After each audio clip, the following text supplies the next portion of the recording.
안녕하세요, 구독자 여러분. 구독과 좋아요는 채널 운영에 큰 힘이 됩니다. 안녕하세요. 저는 그림책에 그림을 그리거나 웹툰 어시스트 1등으로 생계를 꾸려나가고 있는 30대 초반의 여자입니다. 프리랜서나 다름없는 직업으로 일을 하다 보면 터무니없는 요구를 하면서 돈을 떼어먹으려 드는 사람들을 만날 때도 있어요. 큰 금액이 아닌 이상은 그러려니 하고 넘어가는 편이지만 정도가 너무 심하다 싶을 때는 어떻게든 복수를 해야만 직성이 풀리는 편이죠.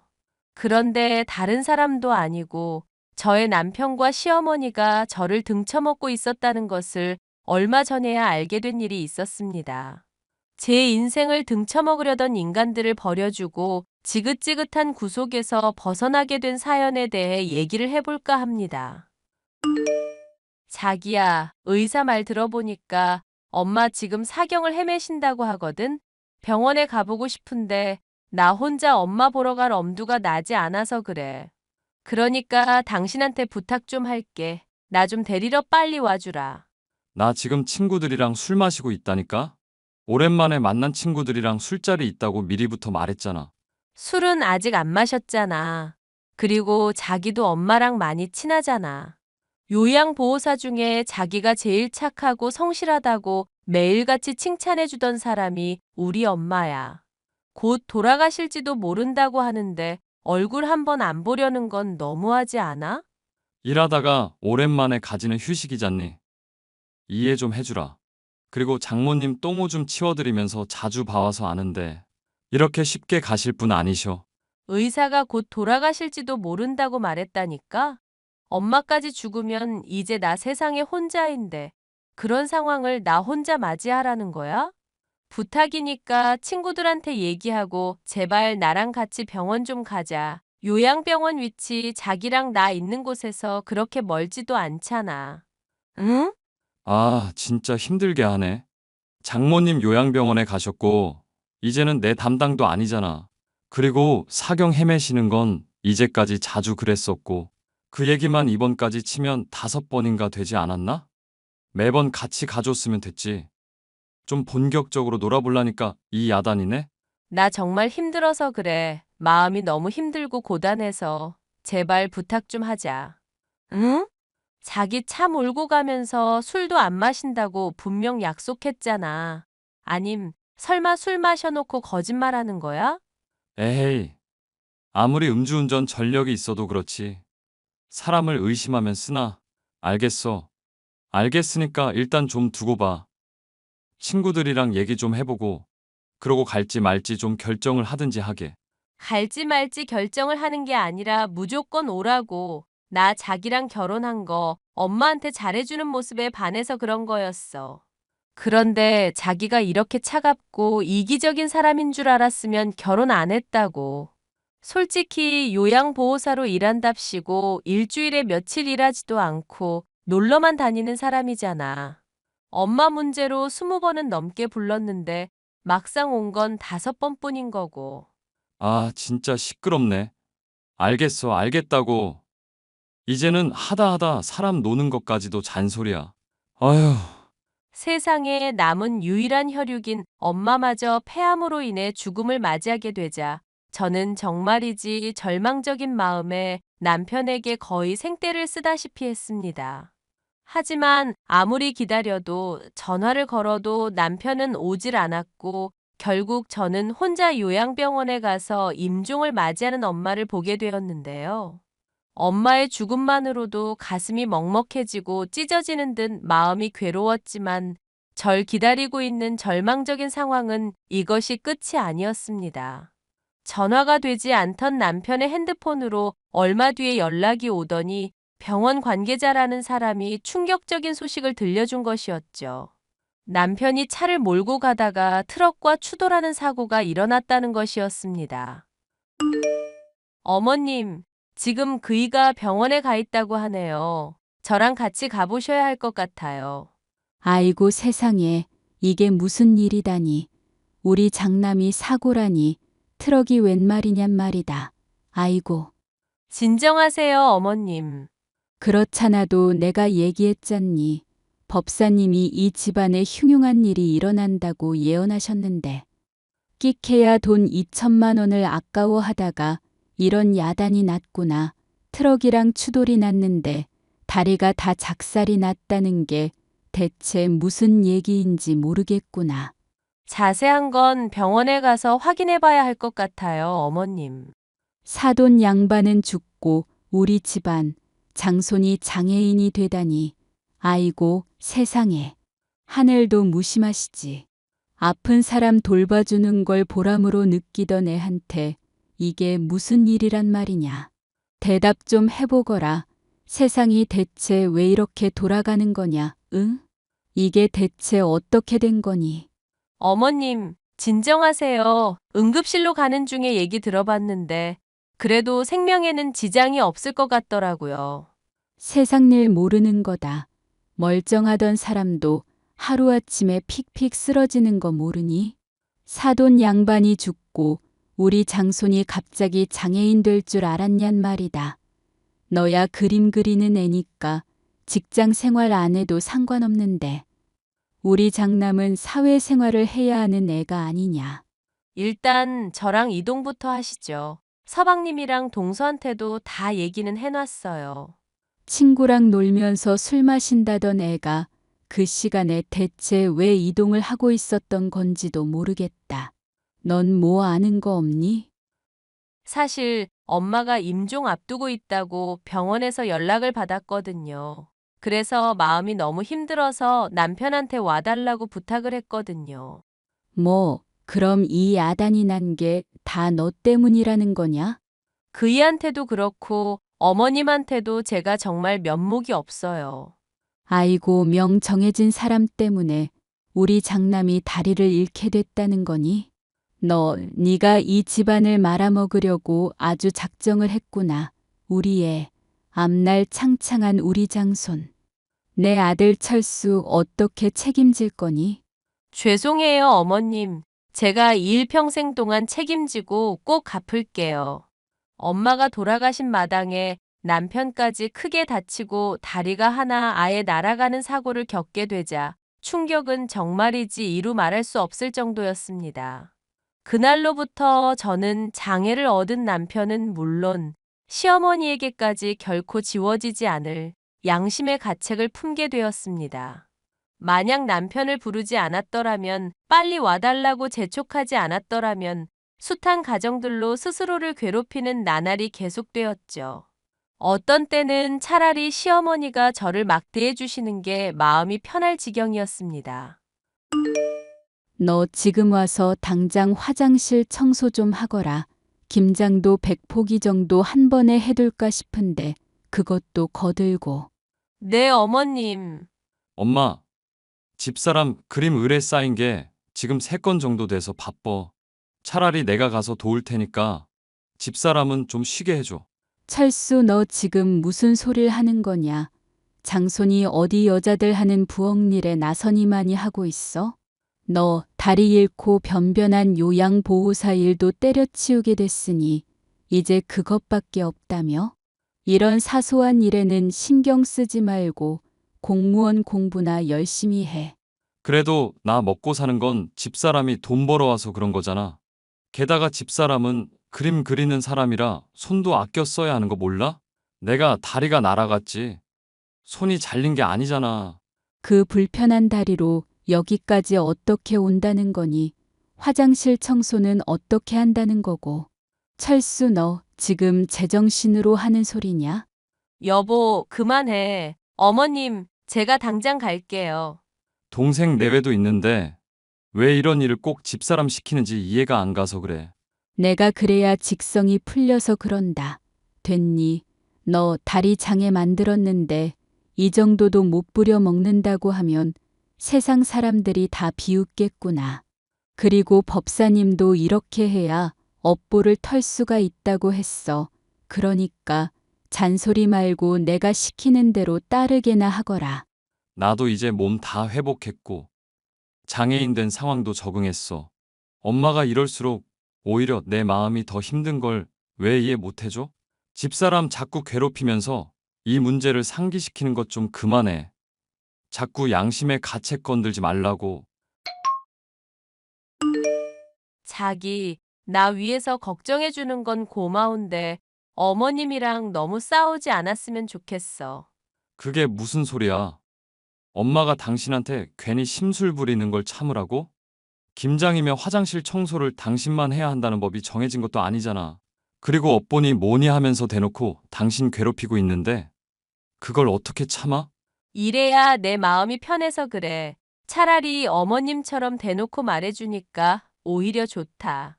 아버님도 그렇고 자기며 서방님까지. 사람들이 착해서 그런지 오히려 나 원망 안 하고 배려해주고 있잖아. 이런 상황에서 내가 조금이라도 죄책감 덜려면 차라리 일하는 게 좋아. 어머님 화장실 청소 도와드리고 김장까지 거 하면 되는 거지. 나 공무원 공부 시작하고부터 당신 여기저기서 일 계속 늘리고 있잖아. 웹툰 채색에 그림책 검수며 하는 일 한두 개가 아닌 것 같던데? 잠까지 쪼개가며 고생해놓고 엄마한테까지 휘둘릴 필요 없다니까? 그것도 내가 좋아해서 하는 거니까 너무 신경 쓰지 마. 자기도 필요한 일 있으면 나 편하게 부려먹고. 이미 충분히 고생하고 있는 사람인데 내가 어떻게 그래? 그래도 고마워. 덕분에 한편으로는 숨통이 트이는 것도 맞으니까. 내가 왜 고마운데?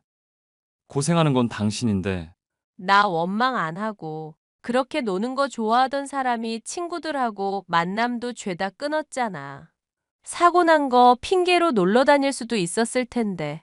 그러지 않으니까 너무 고맙지. 사고가 난 이후에도 절 원망하지 않고 성숙한 모습을 보이며 미래까지 준비하는 남편. 장애를 갖게 되었지만 이로 인한 불편을 느끼지 못할 정도로 헌신해야겠다. 매일같이 다짐하는 저였습니다.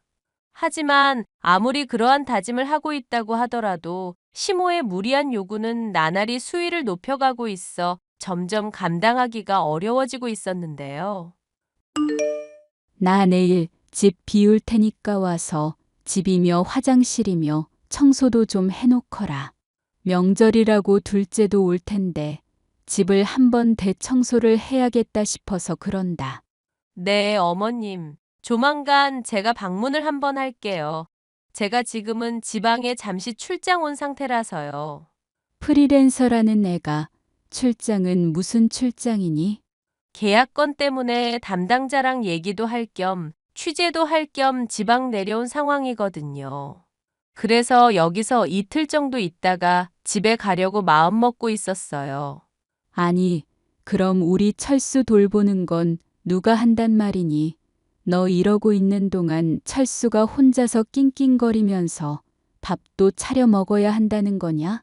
그이 친구들도 집에 놀러 온다고 했고 음식이야 배달로 시켜 먹는다고 하더라고요. 별 문제 없지 않을까 싶은데요. 그러니까 네가 기본이 안 되어 있다는 거다. 법사님께서 액대마라고 할 때도 돈 아깝다고 안 보태더니 이 난리를 겪은 거 아니냐. 시모 말 좀 들으라고 사정사정을 해도 쳐듣지도 않고 또 누구 다리가 하나 절단 나야만 말을 들을 거니? 어머님, 무슨 말씀을 그렇게 하세요? 마리 씨가 된다잖아요. 네가 지금 시모한테 말 트집을 잡는 거냐. 마리 씨가 되고 자시고 간에 네 태도부터 바로잡으라는 얘기다. 태도부터.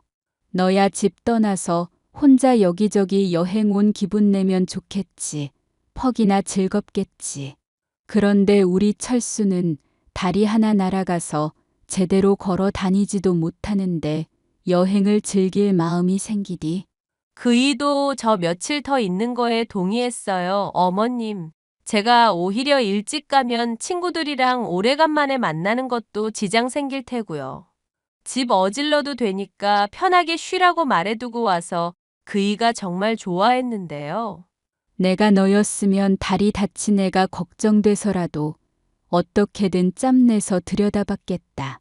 아님 출장인지 뭔지 후딱 처리하고 일찍 돌아갔겠지. 하여튼 넌 왜 이렇게 애가 이기적인지 모르겠구나. 청소고 나발이고 다 때려치우거라. 됐으니까 나 혼자 하다가 앓고 죽고 말지. 죄송해요, 어머님.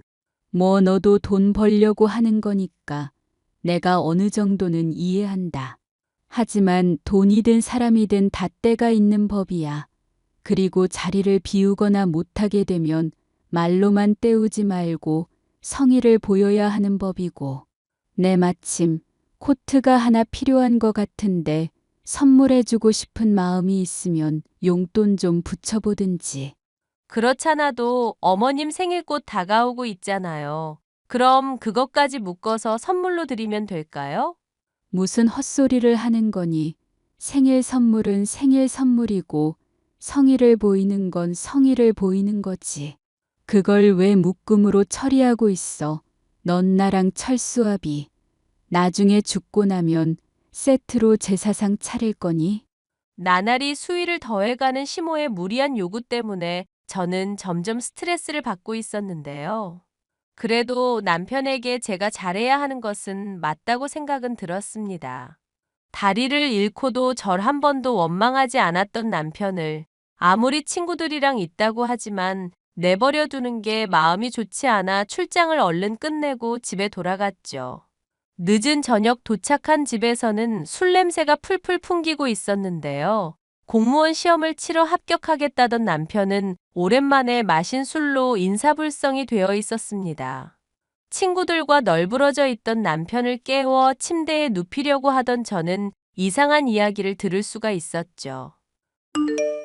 자기, 일어나서 침대에서 자야지. 여기서 자면 입 돌아가. 일어나자, 응? 미안해. 내가 엄마 때문에 어쩔 수가 없었어. 나도 내가 나쁜 놈인 거 알고 있다고. 어휴, 술 냄새. 뭐 이렇게 술을 많이 마셨어. 일어나기나 해. 들어가서 자. 양말도 벗고, 응? 너 속여서 미안해. 근데 나도 살아야 할 거 아냐. 솔직히 나도 내가 공부 머리 없는 거 알거든? 나도 그냥 편하게 이렇게 살고 싶다고. 무슨 말을 하는 거야? 날 속이다니? 내가 진짜 평생 미안해 하면서 살게. 엄마도 때가 되면 멈출 거라고 했으니까. 그때까지만 참자. 알겠지? 술에 취해 영문 모를 소리를 뱉어대던 남편. 대수롭지 않게 생각하려던 저였지만 그 말들이 계속 맴돌아 결국 몰래 핸드폰을 확인해 보기로 했는데요. 남편과 시모의 대화를 살펴보던 저는 충격적인 진실을 알 수 있었습니다. 저로서는 상상도 할 수 없을 추악한 진실이 담겨 있는 대화였습니다. 너 앞으로는 어떻게 할 거니? 내가 여기서 더 나쁜 시모 노릇 했다가는 애가 아예 엇나갈까봐 걱정이구나. 덕분에 나는 착한 남편 노릇하고 있잖아. 솔직히 나는 엄마가 그냥 이대로 평생 악역해주면 좋겠는데? 엄마가 천년만년 살 것도 아닌데 네 앞가림은 네가 알아서 해야지. 너 공무원 시험 공부는 어떻게 할 거냐? 어차피 그것도 뭐 명분이 그렇다는 거고 진지하게 하는 건 아닌 거 알잖아. 나는 그냥 이대로 평생 부양받으면서 마누라한테 얻어먹고 살고 싶네. 이거 사. 네 뒷날 생각해서라도 지원받을 수 있을 때 살 기반을 장만해 둬야지. 지금 가뜩이나 대출까지 내서 법사님한테 굿한 마당인데 너라도 돈을 벌어야 할 거 아니냐. 엄마도 그렇고 네 아빠도 그렇고 이제 늙어 일도 못하는 처지 아니냐. 그리고 빨리 애도 낳고 그래야 나중에 네 마누라가 눈치채더라도 그냥 넘어갈 건덕지가 생길 거 아냐. 에이, 엄마랑 나랑만 입 다물고 있으면 누가 알겠어? 하여튼 너 앞으로 술은 절대로 마시지 마라. 알겠니? 음주운전 한 번도 이 엄마 속이 터질 판이었는데 두 번째에 기어코 다리가 날아갔잖니. 앞으로 또 술로 인해서 큰 사고 날까봐 이 엄마가 걱정이 돼서 그래. 아니, 그러니까 술 마신다고 별일 있거나 할 게 뭐 있겠냐고. 집사람이 뭐, 내가 술집년 만나러 가다가 사고 났다는 거 알 일이 있겠어? 엄마만 입 다물고 있으면 아무도 몰라. 심지어 아빠랑 친구들이며 동생까지도 내가 마누라 보러 가다가 사고 난 줄 알고 있는데? 하여튼 너 앞으로 착한 남편으로도 유통기한 정해져 있다는 거 염두에 둬라. 얼른 애를 낳든지 하고 공무원 시험도 열심히 해서 합격 꼭 하고. 엄마, 나 머리 안 좋은 거 알잖아. 공부 싫어하는 것도 알고 있고, 요양보호사 시험만 해도 머리 터질 것 같았는데, 내 주제에 뭔 공무원 시험이야. 그러지 말고, 집사람한테 돈 뜯어서 내 명의로 된 카페나 하나 차리는 게 맞지 않을까? 카페는 걔가 차려주기라도 한다든 그럴 돈이라도 있고. 집사람 엄마 죽고 나서 사망보험금이며 뭐 이래저래 들어온 돈 있는 걸로 아는데? 그림 그리면서 돈도 나름대로 잘 벌고 있고. 걔가 돈 제법 버는 줄은 몰랐구나. 그러니까 앞으로도 엄마가 힘을 좀 써달라고. 집사람 적당히 구박하면서 양심 긁으면서 카페 좀 차려주게 해보란 말이야. 난 그냥 편하게 앉아서 돈 벌고 싶은 사람이니까. 남편과 시모가 나누는 대화를 보니 아주 기가 막혔죠. 남편을 재촉한 바람에 사고가 나고 장애를 얻었다고 생각했었고, 그것 때문에 양심의 가책을 느껴왔었던 저였거든요. 하지만 실상은 남편이 술집 여자를 만나러 술에 취한 채 차를 몰다가 트럭과 추돌 사고가 나서 다리가 작살났었던 것이었죠.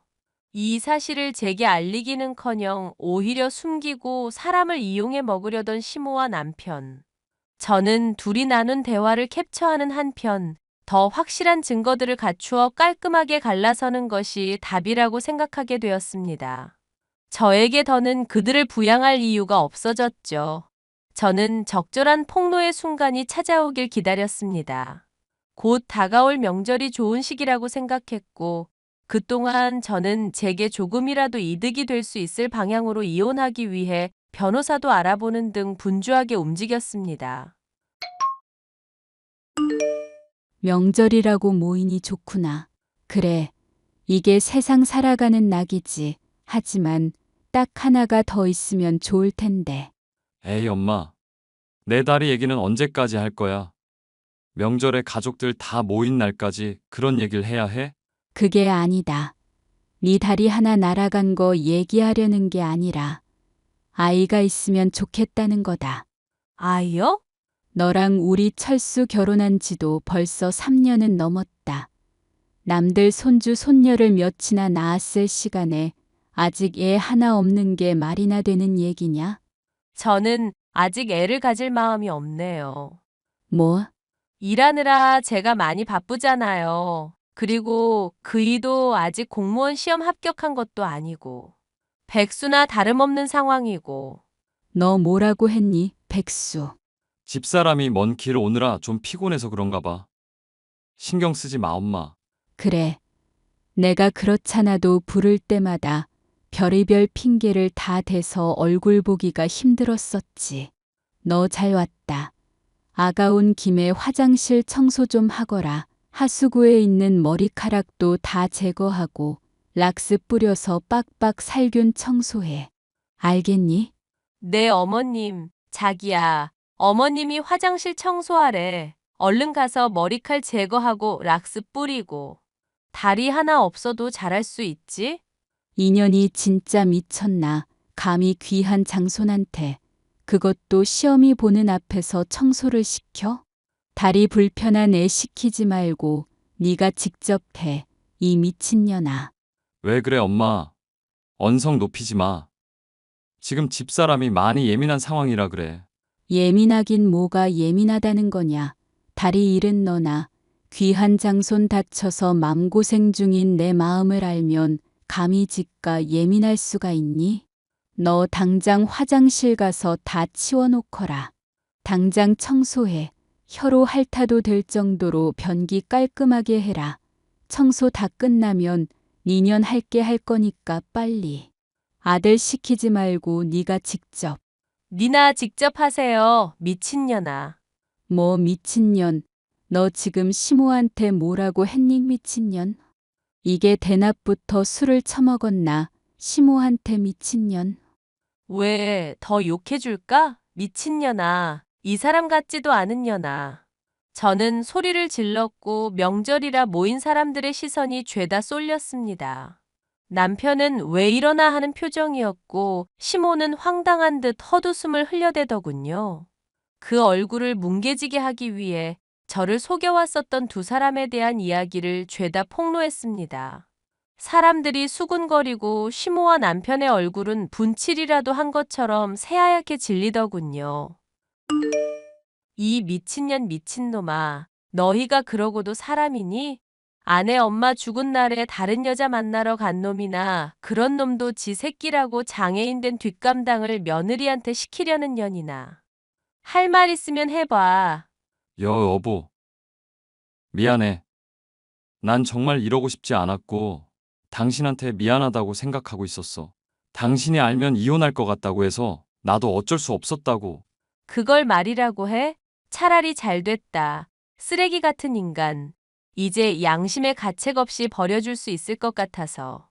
공무원 시험 칠 마음도 없고 나한테 빌붙을 생각만 하는 너라는 놈팡이. 나도 이제 필요 없어. 예, 아가, 제발 다시 생각해 보렴.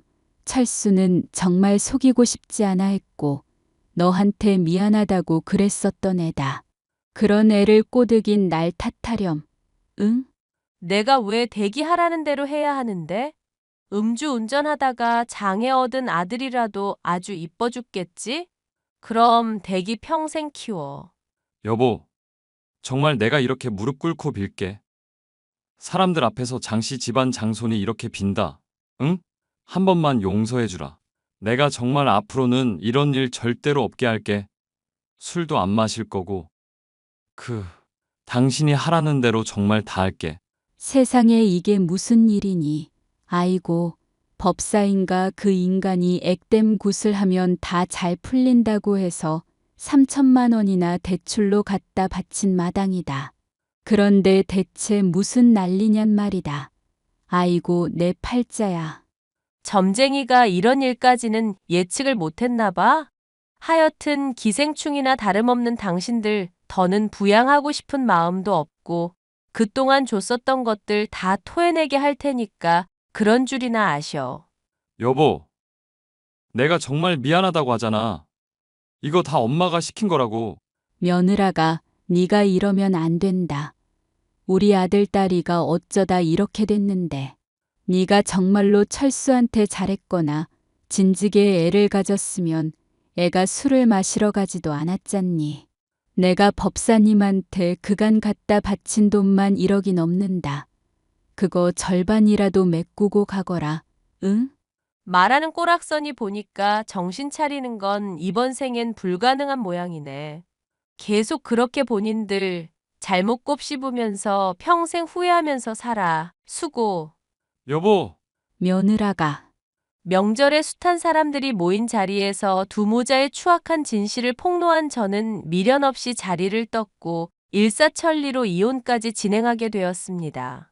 제 덕에 편하게 호의호식하던 남편은 졸지에 가진 것도 의지할 구석도 하나 없는 백수신세가 되었고 대출까지 내며 미신을 추종하던 시모는 그런 남편을 부양할 수조차도 없게 됐습니다.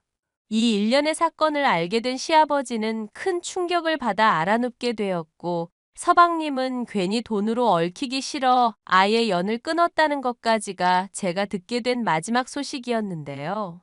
본인들의 잘못에 대한 대가를 치르는 것뿐이니 저로선 불쌍한 마음이 요만큼도 들지 않네요.